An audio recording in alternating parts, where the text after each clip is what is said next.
Masejet Eruvin, la página Lamed-Hei Amud Aleph. Estamos al final de la 10ª línea. Seguimos en la Mishnah. Vimos una persona que puso su Eruv Tjumin en un migdal, un instrumento grande, y se le perdió la llave para abrir ese instrumento. Según Tanakama, de todos modos el Eruv es kasher. Según Rabbi Eliezer, no. Ya vimos una explicación posible de Rav Shmuel a esa machloket. La Gemara trae otra explicación. Dice la Gemara, Rabbe ve Rabbi Yosef de Amre Tarvayu aja be migdal shel etz askinan. Antes dijimos que era un migdal de ladrillos, ahora decimos según Rabbi Yosef que estamos hablando de un migdal hecho de madera.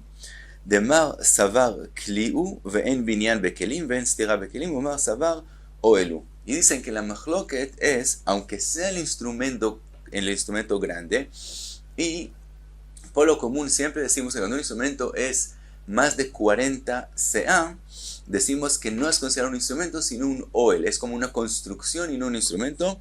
Quieren Rabbi decir que esa es la machloket en la Mishnah. Tanakama opina que aunque sea grande sigue siendo considerado un instrumento y no una construcción, no un oel. Por lo tanto, la melajá de boné, la labor de boné, no existe en instrumentos. Por lo tanto, construir y destruir el instrumento es permitido en Shabbat. Entonces, aunque él no tenga la llave, él puede romper el migdal y coger su eruv, por eso sirve. Según Rabbi Eliezer, mar savar oelu, no, es un oel, es como una construcción. Por lo tanto, hay la labor de construir y destruir en ese migdal. Por lo tanto, él no puede romperlo y no puede coger el eruv y por eso no sirve. Ahora, ¿de dónde vemos que existe que alguien opine que con el instrumento sea muy grande sigue siendo un instrumento y no un oel?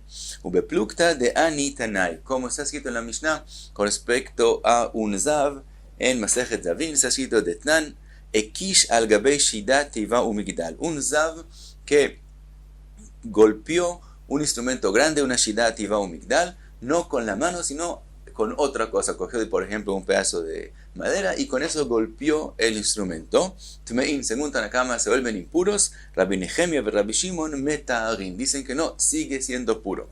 Ahora, Mailav, ¿de qué es la machloket entre ellos? Mailav, be'aka mifligei, mar savar kliu. Según Tanakama, eso es un instrumento que sea muy grande y por eso se vuelve impuro. Umar savar oelu. Mientras que Rabbi Nehemia y Rabbi Shimon opinan que es considerado un oel. Por lo tanto, como es un oel, así como una casa no recibe impurezas, así también ese instrumento no recibe impurezas. Y entonces vemos que existe la machloket, que aunque el instrumento sea grande, hay quien opina que sigue siendo un kli, un instrumento y no una construcción. Amar Abaye, dice Abaye, Betisbera, ¿acaso puedes explicar que de eso depende la machloket con respecto al zav? Veatania está escrito en la braita, oel venisat tamé. Algo que no hay machloket, que es un oel, si sí se mueve por el zav, se vuelve impuro. Kli, un instrumento veinonisat ta'o, un instrumento que es muy pesado, que no se logra mover de su lugar. Entonces, aunque el zav lo intentó mover, si no se movió, sigue siendo puro. Entonces vemos que no de eso depende la machloket entre ellos, si es considerado oel o no. Depende si se movió o no se movió. Vektani Seifa está escrito con respecto a la Mishnah que mencionamos antes, ve'im hayu nisotin tmeim, si sí se movieron, todo el mundo acepta que son impuros. Y dice, con respecto a esa Mishnah, zeaklal, esa es la regla, nisat mehamat kojo tamé. Si algo fue movido por la fuerza directa del zav, aunque no lo tocó, pero por su fuerza se movió, se vuelve impuro. Mehamat re'adat or. Si el zav no lo movió, sino él causó que se mueva, quiere decir, él, por ejemplo, golpeó el piso, por eso el piso tembló, y esto causó que el instrumento también tiemble o aún se mueva de su lugar. Como eso no es directamente por su fuerza, eso es llamado koach kojo, es decir, él causó que el piso se mueva y el piso causó que el instrumento se mueva. En ese caso es tahor. Esa es la regla que se ha hecho con respecto a la Mishnah que mencionamos antes. Entonces, de todos modos, vimos que la machloket de Tanakama y Rabbi Nehemia y Rabbi Shimon no depende si es considerado oel o es considerado instrumento, sino si se mueve o no se mueve. Entonces, ¿de qué de verdad es la machloket entre ellos? El amar Abaye, de kule alma eset mehamat kojo tamé. Si se mueve por su fuerza, es tamé, mehamat readah, si solamente porque él causó que algo tiemble y por eso se movió, taor. Entonces, ¿cuál es la machloket entre ellos? Ve'acha bereada mechamat kocho askinan. En el caso de esa Mishnah, lo que pasó fue que el Zav, él golpeó el instrumento y el instrumento no se movió, sino solamente tembló. Ube'aka miflege, y esa es la machloket. De Mar Savar Ave Yeset, un Tanakama opina que el que tiemble es como si se movió, entonces se vuelve impuro. Umar Savar lo Ave Yeset. Rabbi Nehem y Rabbi Shimon opinan que tiemble nomás no es considerado que lo movió, no es considerado Eset, por lo tanto sigue siendo puro. Ahora pregunta la Gemara, después de que dijimos que todo el mundo acepta que cuando algo tiene 40 sea no es kli, no es un instrumento, sigue siendo un oel, entonces no podemos explicar que esa es la machloket entre Tanakama y Rabbi Eliezer en la Mishnah de nosotros. Entonces, ¿en qué explicamos la Mishnah de nosotros? Dice la Gemara, Abai verovre de Amrei Tarvayu bemenul vekatir bemitna askinan. Estamos hablando que el instrumento está cerrado y está amarrado con una cuerda, quiere decir, para poder abrir el instrumento hay que cortar la cuerda. Ubai sakina lemifseke. Necesitamos un cuchillo para cortar esa cuerda. Tanekame savar la que Rabbi Yossi de amar kol hakelim mitalim beshabbat chutz memeser gadol veyated shel machresha. Tanekama opina como Rabbi Yossi con respecto al Ilhot Muktzeh, que dice Rabbi Yossi que cualquier instrumento puede ser cogido y usado en Shabbat, menos Mesra Gadol Viatech el Mahresha, que por Gesrón quiso que se pueden dañar, entonces él no se pueden usar para nada. Pero cualquier otros instrumentos se pueden coger y usar. Por lo tanto, un cuchillo, aunque su uso común es para comida, si él quiere ahora cogerlo para cortar una cuerda, puede hacerlo. Entonces tiene forma de llegar al eruv, por lo tanto el eruv es kasher. Rabbi Eliezer, que dice que el eruv no es kasher, sabarla que Rabbi Nehemia, él opina como Rabbi Nehemia, de amar afilu talit, afilu tarbat, él dijo que aún una ropa, una cuchara que se usan frecuentemente, en nitalin ela letzorech tashmishan. Rabbi Nehemia opina que cualquier instrumento se puede mover en Shabbat solamente para su uso destinado, para su uso común, pero no para otras cosas. Por lo tanto, no puede coger la persona un cuchillo que es usado para comidas en general y en lo común y usarlo para cortar una cuerda. Por lo tanto, según Rabbi Eliezer, no tiene cómo cortar la cuerda, por lo tanto no tiene cómo llegar al eruv, y esa es la razón que el eruv no es kasher. Y así explican a Baibrov, la machloket entre Tanakama y Rabbi Eliezer. Y pasamos a la próxima Mishnah. Dice la Mishnah, una persona puso su eruv donde él quería, pero nitgelgel chutz latchum. Después de que él puso el eruv en su lugar, el eruv se rodó y se salió fuera de 2000 amot, de donde él de verdad está. Es decir, una persona que está, digamos, en su casa. Él, de su casa, si no pone eruv, tiene 2000 amot para todos los lados alrededor. Él va y pone el eruv en un lugar determinado. Si él pone el eruv más lejos de 2000 amot de donde él está en su casa, entonces el eruv no sirve, porque él no tiene forma de llegar al eruv. Si el eruv sería considerado donde él de verdad empezó el Shabbat, entonces él se salió de los 2000 amot de donde está el eruv, entonces no puede moverse de su lugar.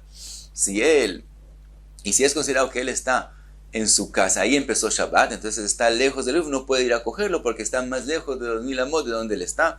Por lo tanto, un eruv que alguna persona lo puso 2000 amot más lejos de donde él está, no sirve. Ahora, él en este caso, la Mishnah lo puso donde sí sirve, pero se rodó para afuera. Entonces, es el primer caso que dice la Mishnah. Otro caso, Nafal alavgal, él puso el eruv y después se cayeron sobre el eruv unas piedras grandes y entonces el eruv está por ahí bajo las piedras, o nisraf, o se quemó el eruv, truma venitmet, o era una truma y se volvió impura y ahora nadie la puede comer. Entonces dice la Mishnah así: si todas estas cosas pasaron mi beodiom, quiere decir antes de que entre Shabbat, y no eruv, entonces ya no sirve el eruv. Mi shechashecha, pero si pasaron después de que ya oscureció, haréis de eruv, ya el eruv se formó, y aunque estas cosas pasaron después, ya no importa, y el eruv sirvió. Im safek, si hay duda cuándo ocurrió que se salga o que se quemó, y etc. Rabbi Meir y Rabbi Yehuda omrim, areize hamar gamal. Dicen Rabbi Meir y Rabbi Yehuda, entonces quedamos con la duda. Eso se parece a Hamar Gamal. ¿Qué es Hamar Gamal? Una persona que está, por un lado, llevando un burro enfrente de él, por otro lado, un camello detrás de él. Entonces, él todo el tiempo, cuando los lleva, tiene que fijarse que el burro no ande demasiado adelante, el camello no ande demasiado atrás. Entonces, está entre ellos dos, jalado por los dos todo el tiempo. Así esta persona. Él puso un Eruv, pero tenemos duda si sirvió el Eruv o no. No sabemos si le pasó algo antes de Shabbat o le pasó solo después de que entró ya Shabbat. Entonces él está jalado por los dos lados, que decir, puede ser que el Eruv sirvió, entonces se miden los 2000 amot desde el Eruv. Puede ser que el Eruv no sirvió y se miden los 2000 amot desde el lugar donde él está. Entonces digamos que él está a exactamente 1999 amot de su Eruv. Entonces irse para el otro lado, alejándose del Eruv, no puede, más de una amá, porque entonces se sale de 2000 amot de donde está el Eruv. Y ir hasta donde el Eruv puede, pero después seguir caminando más de una amá de donde está el Eruv, no puede, porque puede ser que sus 2000 amot son donde él estaba en su casa. Por lo tanto, entonces ya se está saliendo de los 2000 amot. Entonces, en esa situación de duda, él es como un Hamar Gamal que tiene que considerar las dos posibilidades y no salirse del Tjum, ni si fuera del Eruv, ni si fuera de su casa. Esa es la opinión de Rabbi Yehuda. Rabbi Yossi y Rabbi Shimon omrim Safek Eruv Kasher. Entonces que Rabbi Yossi y Rabbi Shimon dicen no, si hay duda si se formó o no se formó, vamos lekula y es Kasher.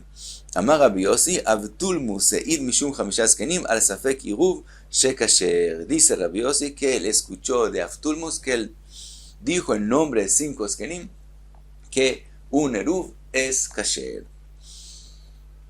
Dice la Gemara, primero hablando del primer caso que vimos en la Mishnah, que se rodó hacia afuera de los 2000 amot de donde él está. Dice la Gemara, נתגלגל חוץ לתחום, אמר רובה, לא שנו, אלא שנתגלגל חוץ ל4 אמות, אבל לתוך 4 אמות, הנותן עירובו, יש לו 4 אמות. Dice Robe, estamos hablando que se rodó el Eruv más de 4 amot fuera de las 2000 amot que se miden de donde él está. ¿Por qué? Porque si se rodó menos de 4 amot, hay la regla que ya mencionamos en ese nombre de Robe, que donde la persona pone el Eruv, que es considerado donde él quiere que sea considerado que él empezó el Shabbat, nosotros le damos 4 amot a sus alrededores y lo vemos como si tuviera ahí mejitzot. Por lo tanto, si el Eruv está menos de 4 amot lejos de los 2000 amot, es considerado que todavía está adentro de los 2000 amot. ¿Por qué? Si hay una persona no puso Eruv, empezó el Shabbat en su casa y llega casi saliéndose de los 2000 amot, está construido otra casa, que parte de ella está construida dentro de los 2000 amot y parte de ella está construida fuera de los 2000 amot. Toda esa casa es considerada parte de sus 2000 amot. Por lo tanto, aquí es lo mismo. Como el lugar del Eruv lo vemos como si tuviera mejitzot, si no están más lejos de 4 amot de las 2000 amot, parte de esas 4 amot están adentro de los 2000 amot, entonces también ese lugar es considerado parte de su Tjum Shabbat, de sus 2000 amot que él puede caminar. Por lo tanto, el Eruv es como si estuviera adentro de los 2000 amot y es kasher. Sigue la Gemara, vimos también Nafar al Abgal Bejole, que se le cayeron muchas piedras encima. Dice la Gemara, Kasal Kadaitach, pensaríamos, Deiba y Matzi, Shakilei, que si él quisiera, él podría coger el Eruv. Si no estamos hablando que se le cayeron piedras encima, pero si él quisiera, él podría mover las piedras con sus manos y coger el Eruv. ¿Cuál es el problema de mover las piedras? Que son muktzeh. Entonces, dice la Gemara, así pensaríamos que está hablando la Mishnah. Entonces, si es así, leima matnitin de lo que Rebi. Di que Rebi amar kol davar shu mishum shvut lo gazru alav ben hashmashot. Si la Mishnah de nosotros sería como Rebi. Entonces, ¿cuál es el problema de coger el Eruv? Muktzeh. Muktzeh solamente de Rabbanán. Según Rebi, todo lo que es solamente de Rabbanán en Ben Hashmashot, que es cuando se forma el Eruv, se puede hacer. Por lo tanto, él tiene forma de coger el Eruv. Si de esto estamos diciendo que el Eruv no sirve, quiere decir que la Mishnah no es como Rebi. Dice la Gemara, afilu teima que Rebi lo tzricha de bai mara vechatzina. Dice la Gemara, no. podemos decir que la Mishnah es como Rebi, y estamos hablando que las piedras son tales que él no puede con las manos moverlas, sino él necesita maga vejatzina, como una pala y una hacha, para poder moverlas de su lugar. En ese caso, es una labor, es una melajá prohibida de la Torá, mover las piedras, puede ser o boné, o puede ser como agarrar la tierra, por lo tanto, él no puede moverlo de la Torá, y por eso también, según Rebi, el eruv no sirve. Ahora dice la Gemara Vetzricha, había que mencionar los dos casos primeros en la Mishnah, también que se rodó para afuera y también que se le montaron piedras encima. Ditan anit galgel, si hubiéramos mencionado solo el caso que se rodó para afuera, Meshum de Leite Gabei, porque ya no está en donde él está, en sus 2000 amot. Entonces por eso no sirve. Aval nafal al de Ite Gabei, Eimalea Beiruf. Pero en el caso que se le cayeron piedras encima, pensaríamos que como el eruv está en su lugar donde él quería, está adentro de sus 2000 amot, aunque él no pueda llegar a él, de todos modos sería kasher. Por eso hay que mencionar también ese caso. Vitan anafal alabgal meshum de mijase. Si no hemos mencionado solamente el caso que se le cayeron piedras porque está cubierto, no ve el eruv. Aval nidgalgel, pero si solamente se rodó para afuera, zimnin de ateziko maiteleita, a veces viene el viento y se lo devuelve a su lugar. Eimalia veiruv tzricha. Pensaríamos que entonces en ese caso sí puede ser eruv tzricha. Por eso hay que mencionar los dos casos para decir que en los dos casos no es kasher el eruv. Ahora, otros dos casos que trajo la Mishnah es o nisraf, truma venitmet, o que se quemó, o que era una truma pura y se volvió impura, entonces nadie la puede comer. Pregunta a Lama, ¿por qué hay que mencionar esos dos casos? Dice la Gemara, Tana nisraf, lo diaja cojo de Rabbi Yossi. También tenemos que mencionar el caso que se quemó, para decirte, dijimos en nombre de Rabbi Yossi que el eruv de todos modos era kasher aunque se quemó. Entonces queremos decirte cómo, para demostrarte que aún en el caso que se quemó del todo el eruv y ya no existe el eruv, de todos modos, como hay duda que tal vez eso pasó en la noche, entonces también en ese caso Rabbi Yossi dice que es kasher. Y el otro caso, Tana Truma Venitmet, lo de Jacojo de Rabbi Meir. Y Rabbi Meir que dijo que el eruv no es kasher, sino él queda con la duda.